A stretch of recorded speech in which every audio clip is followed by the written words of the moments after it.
Di padang gersang talas, dua kekuatan terbesar dunia bersiap menoreh sejarah. Umat Islam dari Kekhalifahan Abbasiyah datang dari barat dengan pasukan kavaleri yang tangguh. Dari timur, pasukan dinasti Tang dengan baju zirah sutra dan panji naga melangkah dengan percaya diri. Pertemuan mereka bukan sekadar perang, tapi pertemuan dua dunia, dua ilmu, dua peradaban.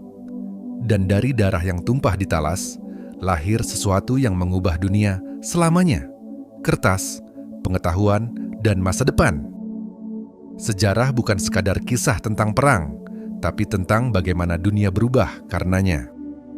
Kalau kisah ini membuka matamu tentang betapa hebatnya pertemuan dua peradaban, tekan suka, bagikan kisah ini, dan jangan lupa, sejarah selalu meninggalkan jejak untuk yang mau belajar.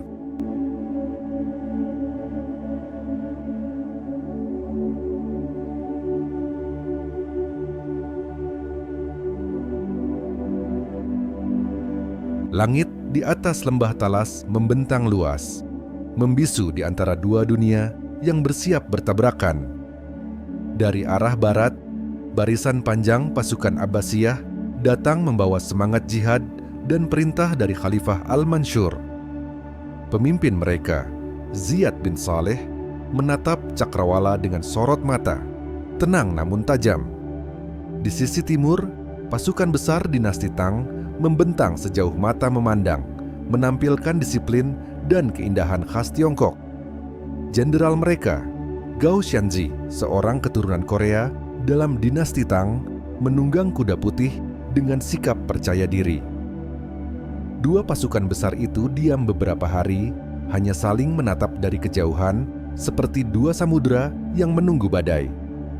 Para pedagang Sogdiana yang dulu menjembatani jalur sutra, kini ketakutan menyaksikan akhir dari perdagangan mereka. Di Kam Abbasiyah, suara azan menggema lembut di tengah senja, memecah ketegangan antara manusia dan langit.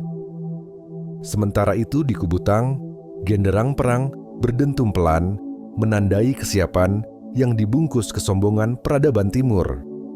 Malam turun perlahan, membungkus kedua pasukan dalam selimut bintang di atas lembah talas yang sunyi. Di kejauhan, seekor burung malam melintas, seakan membawa pesan bahwa sejarah akan berubah esok hari.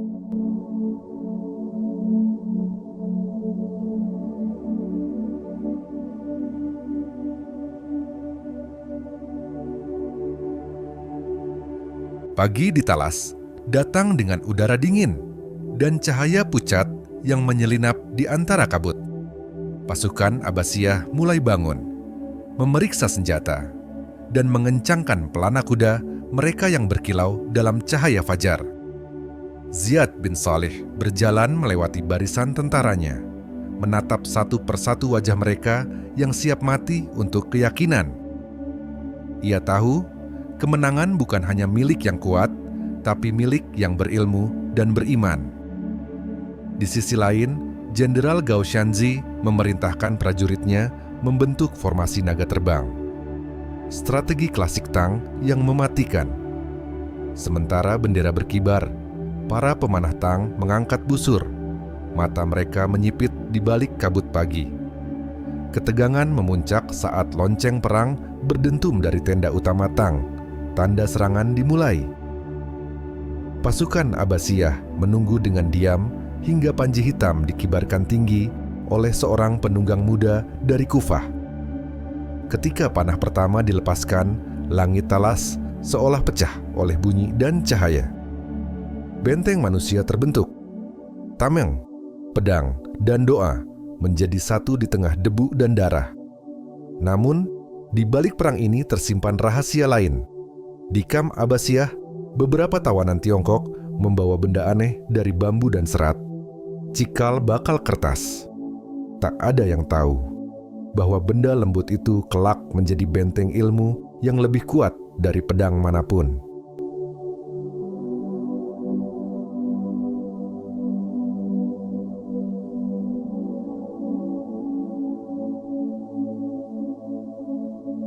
Sungai Talas mengalir pelan di tengah kabut esok pagi, seolah belum tahu akan berubah menjadi sungai darah. Genderang perang berbunyi bersahut-sahutan, menandai dimulainya benturan dua peradaban terbesar abad ke-8. Pasukan berkuda Abbasiyah menyerbu dengan formasi bulan sabit, membelah barisan depan tentara Tang dengan kecepatan kilat. Ziyad bin Saleh memimpin langsung dari depan. Pedangnya mengeluarkan kilau di bawah matahari terbit. Gao Qianzi menatap pergerakan itu dengan waspada, lalu mengirim pemanah elitnya untuk menahan serangan. Hujan panah menutupi langit, memecah barisan kavaleri Abbasiyah, beberapa kuda terjungkal, dan prajurit berguguran. Namun, barisan Islam tak goyah. Mereka membalas dengan tombak panjang dan manuver setengah lingkaran yang mematikan. Sungai Talas kini memercik merah. Darah manusia bercampur dengan lumpur dan air yang mengalir deras. Teriakan Allahu Akbar menggema di udara, bersaing dengan dentuman gong perang dari kubu Tang. Di tengah kekacauan itu, sekutu Tang dari Sogdiana tiba-tiba berkhianat dan berpaling kepada pasukan Abbasiyah. Gao Qianzi yang terkejut berusaha menata ulang formasi, tapi panik mulai menyebar di antara prajuritnya. Ziyad melihat kesempatan itu dan memerintahkan serangan penuh ke jantung pasukan Tang. Benturan dua dunia pun mencapai puncaknya. Talas bergetar oleh langkah ribuan kaki, oleh takbir, dan oleh kejatuhan peradaban. Hari itu, Sungai Talas menjadi saksi bisu bahwa bukan jumlah pasukan yang menentukan sejarah, tapi arah takdir dan ilmu yang tersembunyi di balik pedang.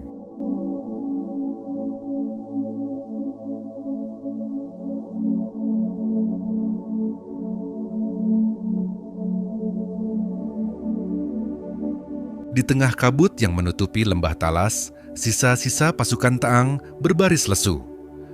Sebagian besar mereka ditawan oleh pasukan Abbasiyah. Di antara para tawanan ada seorang lelaki muda bernama Li Wen, seorang ahli pembuat kertas dari Samarkand yang dulunya bekerja untuk Istana Tang. Ali bin Khalid, komandan Abbasiyah yang bijak, memperhatikan pria itu dengan rasa ingin tahu. "Siapa kau?" tanya Ali dengan nada tenang. Li Wen menjawab, "Aku bukan prajurit, tapi aku membawa sesuatu yang lebih kuat dari pedang." Dari penjara tenda, ia mulai menggambar di pasir, menunjukkan cara membuat lembaran kertas dari serat mulberry. Ali menatap, heran sekaligus kagum. "Kau menyebutnya kertas?" Li Wen mengangguk. "Dengan ini, ilmu bisa hidup lebih lama dari perang." Di malam itu, di tengah tanah yang masih berlumur darah, lahirlah benih pengetahuan baru yang kelak mengubah dunia Islam dan peradaban manusia.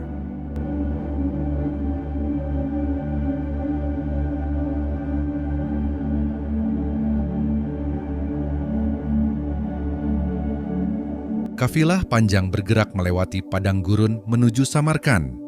Di antara mereka, Li Wen berjalan di samping Ali bin Khalid, membawa gulungan kertas kasar, hasil percobaan pertamanya di tanah baru itu. Samarkand menyambut mereka dengan menara tinggi dan kubah biru berkilau di bawah matahari. Kota itu adalah pertemuan dagang, ilmu, dan budaya dari 4 penjuru dunia. Li Wen mulai mengajarkan rahasia pembuatan kertas kepada para pengrajin setempat. Mereka menumbuk serat pohon murbei, mencampurnya dengan air, lalu menjemur lembaran tipis di bawah matahari Asia Tengah. Dengan ini, ujar Ali bin Khalid, kita tak lagi bergantung pada kulit binatang atau papirus. Ilmu akan menyebar lebih cepat. Berita penemuan ini menyebar ke Baghdad, pusat ilmu yang sedang tumbuh. Para ulama, penulis, dan penerjemah mulai datang ke Samarkand untuk belajar cara membuat kertas. Li Wen tersenyum setiap kali melihat tinta hitam menari di atas kertas buatan tangannya. Ia sadar, ia telah menjadi bagian dari sejarah yang lebih besar dari perang manapun. Dan di antara barisan kata-kata pertama yang tercetak di atas kertas Samarkand itu, tertulis doa sederhana, "Ilmu adalah cahaya yang tak pernah padam."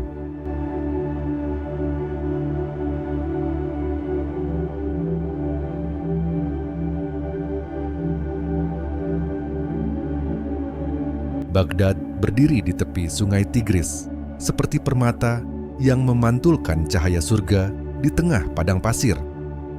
Kubah-kubah emasnya menyala di bawah matahari pagi, dan burung-burung berputar di atas menara-menara tinggi yang memanggil umat untuk sholat. Kota ini bukan sekadar ibu kota, tapi jantung peradaban dunia Islam. Di sini, para penyair, matematikawan, dan filsuf dari berbagai negeri bertemu dan menulis di atas lembaran kertas yang baru datang dari Samarkand. Di pusatnya berdiri Bait al-Hikmah, rumah kebijaksanaan. Disinilah naskah-naskah Yunani diterjemahkan ke bahasa Arab, dan ilmu lama lahir kembali dalam bentuk baru. Li Wen kini menjadi sosok penting. Dengan bantuan para pengrajin Baghdad, ia membangun pabrik kertas pertama di dunia Islam. Suara palu dan aliran air terdengar dari bengkel di pinggir sungai. Ali bin Khalid, kini beruban, datang menemuinya. "Dulu kita bertarung di Talas, dan kini kita menulis sejarah bersama," katanya dengan suara bergetar. Kertas dari Samarkand kini memenuhi Baghdad. Ulama menyalin Al-Quran, ilmuwan menulis teori bintang, dan penyair menulis tentang cinta dan langit. Pena menjadi simbol kejayaan baru. Suatu hari, Khalifah Al-Mansur menerima selembar kertas dari Li Wen. Ia menatapnya lama, lalu berkata, "Dengan ini umatku menulis masa depan." Li Wen berdiri di balkon istana, memandang Baghdad yang diterangi ribuan lentera. Sungai Tigris berkilau, dan di kejauhan terdengar suara para penulis yang masih bekerja di malam hari. Ia tersenyum pelan, menyadari bahwa Perang Talas bukan akhir, melainkan awal dari zaman pena dan cahaya.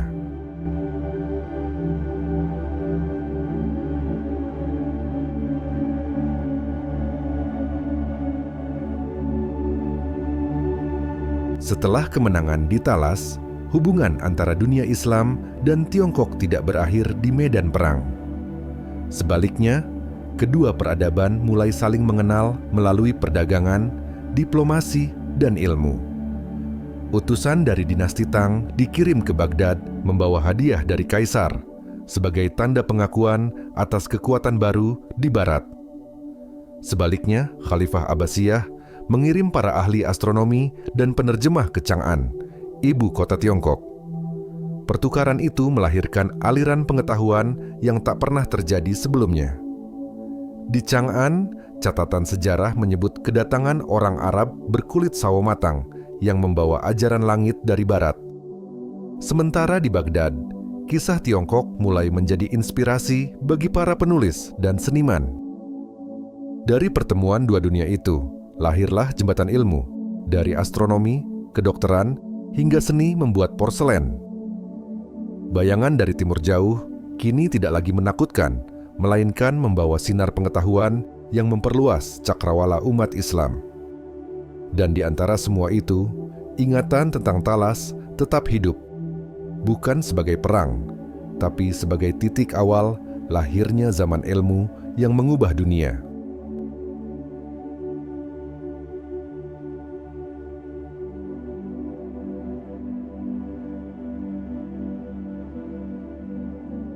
Seiring waktu berlalu setelah peristiwa Talas, satu rahasia besar mulai mengubah wajah dunia Islam, rahasia tentang kertas.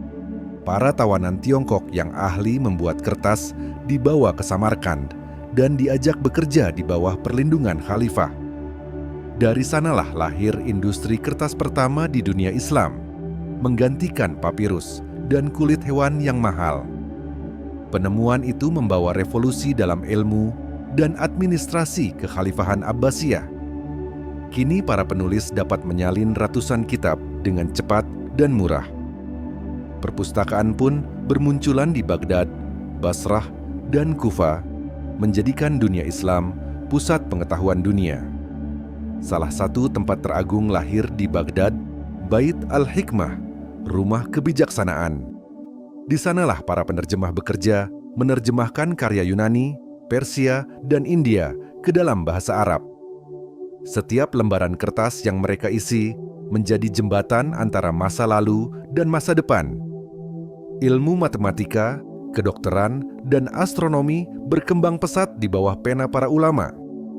Kertas dari Tiongkok kini menjadi lembaran suci bagi ilmu Islam, memantulkan cahaya peradaban yang menyinari Eropa berabad-abad kemudian. Dan di balik setiap huruf yang tertulis, ada bayangan halus dari timur jauh, tanda bahwa ilmu tidak mengenal batas bangsa.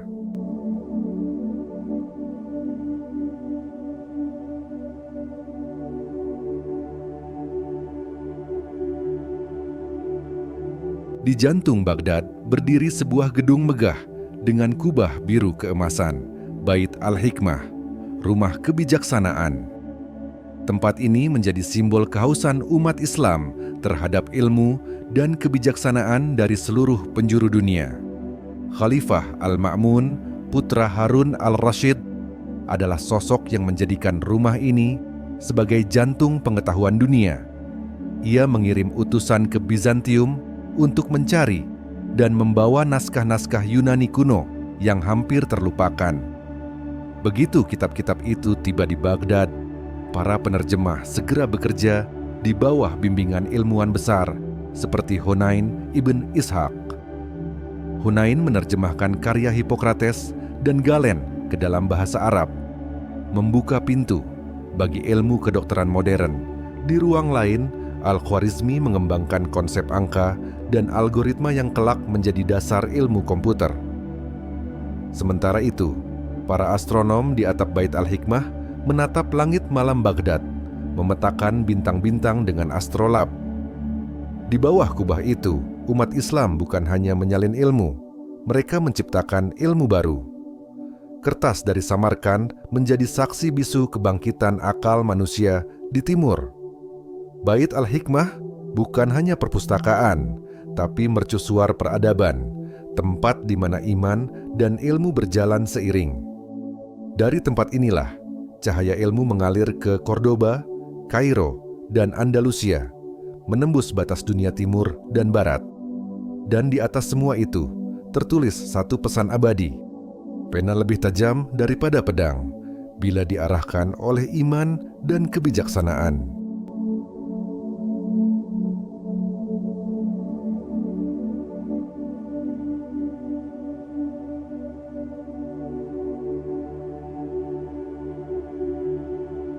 Malam itu, langit Baghdad berwarna ungu tua, dihiasi ribuan bintang yang berkelip di atas Bait Al-Hikmah. Para ilmuwan masih bekerja, meski fajar belum datang. Tinta, pena, dan pikirannya menembus waktu. Al-Kindi menyusun teori filsafat yang menghubungkan wahyu dengan akal, menggugah cara baru memahami Tuhan. Di sisi lain, Jabir Ibnu Hayyan bereksperimen dengan cairan misterius, cikal bakal ilmu kimia. Baghdad menjadi jantung yang berdetak untuk dunia ilmu, dan setiap denyutnya menyebarkan pengetahuan ke 4 penjuru bumi. Para penerjemah, ahli matematika, dokter, dan astronom bekerja berdampingan tanpa memandang asal bangsa. Dari langit Baghdad, cahaya ilmu itu kelak akan menerangi Eropa yang masih tertidur dalam zaman gelap. Ketika Abbasiyah mulai melemah, ilmu yang lahir di timur ini telah menyeberangi laut, menghidupkan kembali logika dan rasionalitas barat. Tinta para ulama, seperti air sungai Tigris, terus mengalir melampaui waktu dan peradaban. Namun, sejarah mencatat, ilmu bukan milik satu bangsa, melainkan warisan bagi seluruh umat manusia. Dari pertemuan di Sungai Talas hingga kejayaan Bait Al-Hikmah, semuanya menunjukkan bahwa satu peristiwa bisa mengubah wajah dunia. Dan dari langit Baghdad, warisan itu terus bersinar, menjadi pelita pengetahuan yang tak pernah padam.